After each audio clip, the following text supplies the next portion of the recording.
मसीह से मैं आप सबकी सलामती हो। आज हम दूसरी कलीसिया जो है स्मरना, उसके बारे में पढ़ेंगे। पदस्यना और कमकाशवा दूसरा बाब उसकी 8वीं आयत से 11वीं आयत तक। और स्मरना की कलीसिया के फरिश्ते को ये लिख कि जो अव्वल और आखिर है और जो मर गया था और जिंदा हुआ, वो ये फरमाता है कि मैं तेरी मुसीबत और गरीबी को जानता हूँ, मगर तू दौलतमंद है और जब अपने आप को यहूदी कहते हैं और है नहीं बल्कि शैतान की जमायत है, उनके लानतान को भी जानता हूँ। जो दुख तुझे सहने होंगे उनसे खौफ ना कर। देखो अबलीस तुम में से बास को कैद में डालने को है, ताकि तुम्हारी आजमाइश हो और 10 दिन तक मुसीबत उठाओगे। जान देने तक भी वफादार रह तो मैं तुझे ज़िंदगी का ताज दूंगा। जिसके कान हों वो सुने कि रूह कलीसिया से क्या क्या फरमाता है। जो गालिब आए उसको दूसरी मौत से नुकसान ना पहुँचेगा। ये जो कलीसिया है ये 100 AD से 313 AD तक की कलीसिया है। ये कलीसिया ऐसी है जिसको खुदा यीशु मसीह ने अप्रिशिएट किया है। ये कलीसिया जो है, इसके स्मरना के जो मायने हैं वो हैं स्वीट फ्रेगनेंस और मोर। मोर वो चीज़ है जो खुदा यीशु मसीह जब पैदा हुए थे तो जो मजूसी लेकर आए थे उसमें से जो एक गिफ्ट था, एक तोहफा जो था वो मोर था। और मोर जो है वो किस लिए इस्तेमाल किया जाता था, वो फ्रेगरेंस के लिए इस्तेमाल किया जाता था। और जो था डेड बॉडीज़ के लिए भी जो आखिरी रसूमात होती थी उसमें भी ये इस्तेमाल किया जाता था। और स्मरना के जो लफ्ज़ी मायने हैं वो मैंने आपको बताए हैं। और स्मरना ये सिटी ऐसी है जो कि तुर्की का जो इलाका है, जिसे पहले एशिया माइनर कहा जाता था, ये वहाँ पर मौजूद थी। ये अब सिटी जो है इसमें जो है पहाड़ी सिलसिले हैं, तो सिटी ऑफ क्राउन भी इसे कहा जाता है। ठीक है, एक तो आप ये देखना कि इसमें जो है खुदा यीशु मसीह ने 2 चीज़ें इसके नाम के अकॉर्डिंगली इसको बताई गई हैं। जैसे मैंने बताया था खुदा यीशु मसीह ने जो है हर कलीसिया को उसकी स्पेशलिटी के अकॉर्डिंगली ही जो है ना उसको वार्निंग दी है और तोहफा भी दिया है, मतलब कि आगे प्रॉमिस भी दिया है। अच्छा, ये जो कलीसिया है, ये कलीसिया भी जो है वो फेमस थी। यहाँ पर भी जो थे वो रोमन जो कि टेम्पल्स थे, जो कि खुदा थे, उन्होंने अपने बनाए हुए थे, उनके टेम्पल्स थे। और यहाँ की जो कलीसिया है इसको कोई वार्निंग नहीं दी गई। इसको ये कलीसिया जो है, जब ये इस दौर में क्या होता था क्रिश्चियंस के साथ, यहाँ पर जो था क्रिश्चियंस को जो है इस शहर में उनको वो हक नहीं दिए जाते थे जो वहाँ के जो रोमी हुकूमत थी उनको दिए जाते थे।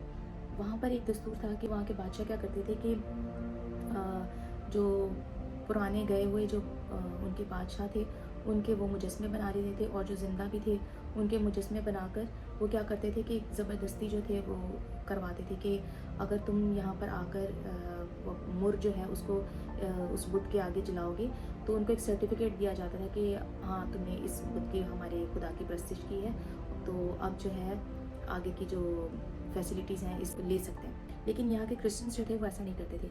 वो उस बुतों के आगे बिल्कुल भी नहीं सजदा करते थे। तो इसकी वजह से जो थे वो परसिक्यूशन का शिकार थे। वो अमीर नहीं थे, मतलब कि जिस तरह के वहाँ के लोग जो थे जब उनको सर्टिफिकेट मिल जाता था तो वो डिफरेंट उनको जो थी अपॉर्चुनिटीज़ मिलती थी, और थे क्रिश्चियंस जो थे वो उन बुतों के आगे सजदा नहीं करते थे।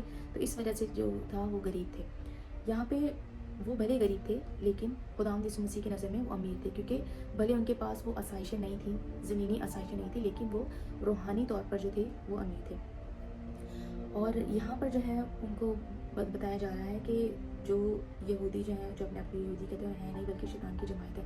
कुछ ज्यूज़ ऐसे जो थे वो ज़ाहिरी तौर पर जो नज़र आते थे वो ज्यूज़ थे, लेकिन वो बिल्कुल भी जो थे यहूदी जो तालीमात थी उनको मानते नहीं थे। और वो क्या करते थे कि इन क्रिश्चियंस को जो थे वो तंग करते थे।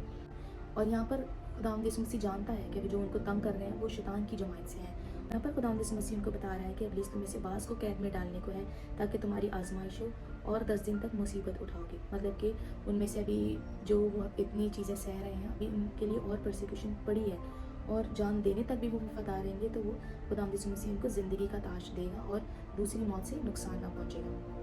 तो यहाँ पर मैंने आपको जैसे शुरू में बताया कि इस सिटी को सिटी ऑफ क्राउन भी कहा जाता था।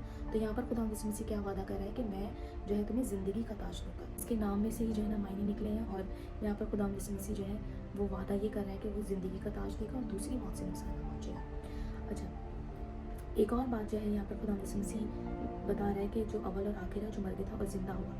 यहाँ पर जैसे मैंने बताया कि ये मुकाशवा का जो पहला चैप्टर है, खुदावंद यीशु मसीह की ये जो तारीफ़ है कि वो अव्वल और आखिर है और मर गया था और ज़िंदा हुआ। यहाँ पर बताने का मकसद ये है कि क्योंकि स्मरना में जो थे जो ग्रीक जो थे वहाँ के जो लोग थे वो क्या करते थे कि जो मुर्दे और जो जिंदा बादशाह के उनके होते थे वो उनके बुत बनाते थे। लेकिन यहाँ पे खुदावंद यीशु मसीह उनको बता रहा है कि जो अव्वल और आखिर, मतलब कि अव्वल और आखिर वो है, वो मर गया था और जिंदा हुआ। वो जो उनके बुत हैं वो किसी काम के नहीं, वो मर गए हैं तो मर गए हैं, और वो अगर जिंदा भी हैं तो भी वो किसी काम के नहीं है। लेकिन यहाँ पर खुदावंद यीशु मसीह अपनी डिस्क्रिप्शन उनको ये बता रहा है कि जो मर गया था और जो अव्वल और आखिर है, जो मर गया था और जिंदा हुआ, मतलब कि खुदावंद यीशु मसीह ही वो कादिर खुदा है जो मर गया था और जिंदा हुआ, और वही अव्वल और आखिर है। इनके बुत जो है वो कुछ भी नहीं है। तो ये डिस्क्रिप्शन मैंने आपको जैसे पहले बताया था कि खुदावंद यीशु मसीह ने अपनी तारीफ यहाँ पर एक जो ये बयान की है वो उसके टाइम बीइंग जो वहाँ पर चीज़ें चल रही थी उसी के अकॉर्डिंगली खुदावंद यीशु मसीह ने ये चीज़ मुकाशवा जो था अपना यूहन्ना रसूल पर ज़ाहिर किया। ये चीज़ जो यूहन्ना रसूल पर ज़ाहिर हुई थी ये तकरीबन 95 AD में ये ज़ाहिर हुई थी। तकरीबन 100 से लेके 313 AD तक जो है इस कलीसिया का जो था वहाँ पर वजूद था। तो स्मरना की कलीसिया से हम क्या सीखते हैं? स्मरना की कलीसिया से हम सीखते हैं कि अगर हम खुदावंद यीशु मसीह के नाम से अगर सताए जा रहे हैं और अगर वो हम भले गरीब हैं कि हमारे पास वो ऐशो इशरत नहीं है, वो दुनियावी ख्वाहिशात नहीं है, वो हम उस चीज़ की ख्वाहिश भी नहीं कर रहे हैं कि जो इस दुनिया में है, बल्कि हम रूहानी कामों में लगे हुए हैं और हमारी ख्वाहिशात जो है वो रूहानी है कि हमने नए यरूशलेम के लिए तैयारी करनी है।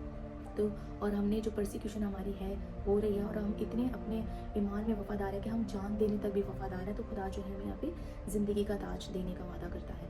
और ज़िंदगी का ताज अगर वो देगा तो फिर हमें दूसरी मौत से नुकसान ना पहुँचेगा।